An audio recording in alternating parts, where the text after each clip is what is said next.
So let's be real for a second. Does the undeniable prestige of an academic research degree actually outweigh the harsh financial realities you are inevitably going to face along the way? Honestly, it's the million-dollar question, or depending on your funding, maybe the $0 question.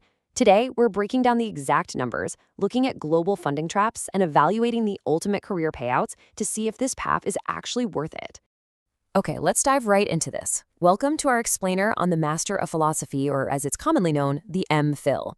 We're going to take a really comprehensive look at the intense academic expectations of this degree, and then we're going to weigh them against the stark economic realities across the globe. Ultimately, we want to help you figure out if this is the right move for your future. Here's our roadmap for today.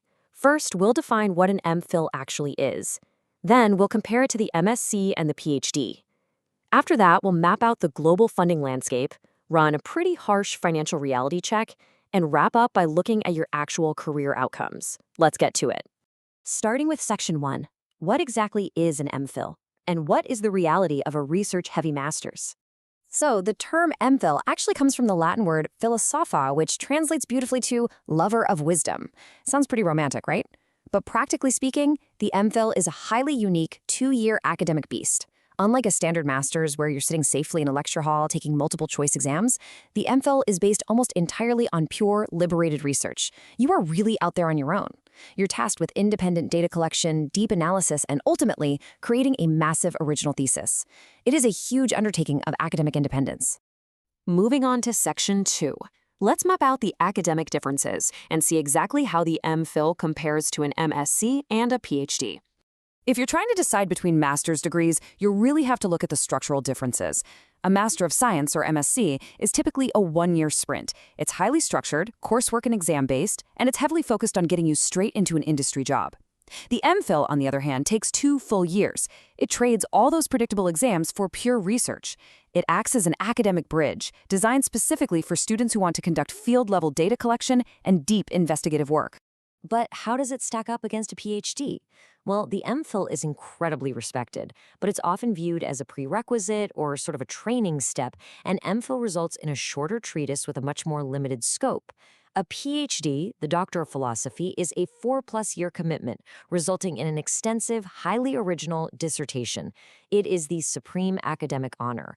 So think of the MPhil as the ultimate training ground. It's where you learn the rigorous requirements of a massive research project before you take that 4-year plunge. All right, Section 3, global funding and scholarships. Or to put it another way, how on earth do you actually pay for this? Now, what's really interesting here is how wildly the logistics of paying for this degree change depending on where you are in the world. Just look at these 4 major regions. In Australia, the RTP provides a full fee offset. In the UK, you might get domestic or full coverage through UKRI or Clarendon.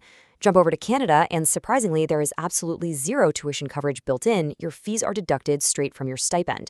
And in the US, funding is treated like employment, giving you tuition remission in exchange for your labor as an assistant.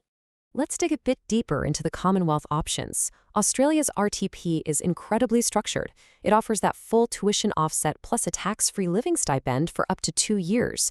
And they actually incentivize industry collaboration by applying a 2.0 funding weighting if you do a 60-day internship. Pretty smart, right? Over in the UK, UKRI provides 1 year of standard MPhil funding, but keep in mind they cap international student recruitment at 30%. Now, if you're aiming for the very top, Oxford's Clarendon Fund is phenomenal. Top applicants are automatically considered, and it covers full tuition alongside a living grant of at least £18,622. Meanwhile, in North America, the whole structure shifts. Canada's harmonized CGRSM program offers a flat-rate merit award of $27,000 for 12 months. But here is the catch, and it's a massive one: the tuition backflow. You actually have to pay your university tuition directly out of that $27,000 award. It catches a lot of students off guard. South of the border, the U.S. relies on assistantships, teaching, research, or general.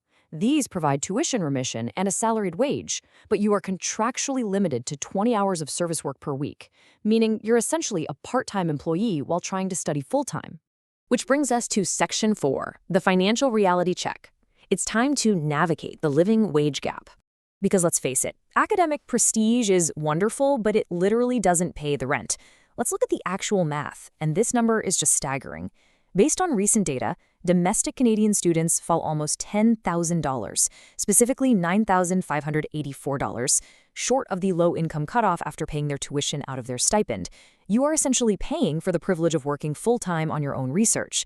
And for international students in Canada, that financial gap is even wider. And this brilliantly, or maybe tragically, illustrates the situation in Australia too.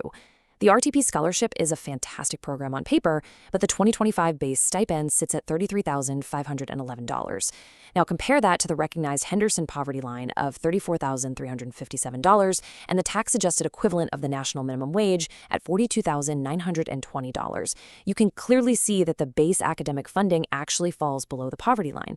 Students are facing severe financial distress just trying to buy groceries and keep a roof over their heads.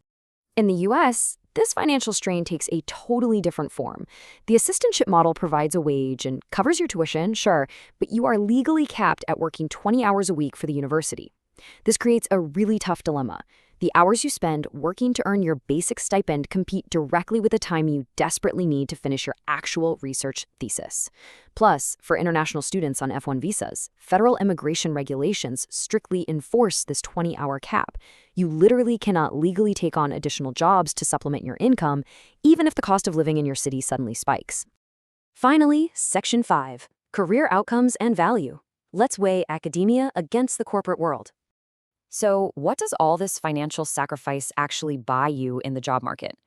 Traditionally, an MPhil is the ultimate academic stepping stone. It prepares you perfectly for a PhD, positions you for university teaching roles, and places you right at the forefront of university research and development. However, things are changing. The corporate world has a rapidly growing demand for the exact skills an MPhil builds: high-level data analysis, independent research, and industry innovation. In fact, programs like Australia's RTP are deliberately creating incentives, like that 2.0 funding boost we talked about, to place research students directly into corporate internships, actively bridging the gap between academic wisdom and market innovation.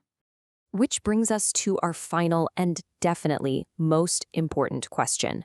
We've seen the undeniable prestige, the intense independent research requirements, and the very real, very stark financial gaps, whether you're studying in Canada, Australia, the UK, or the US. So, knowing all these strict financial realities, does your personal drive for academic wisdom and research excellence outweigh the economic costs? Does an MPhil truly align with your ultimate career ambition? It's a massive decision, and I really hope the data we've unpacked today helps you make it with clarity and confidence.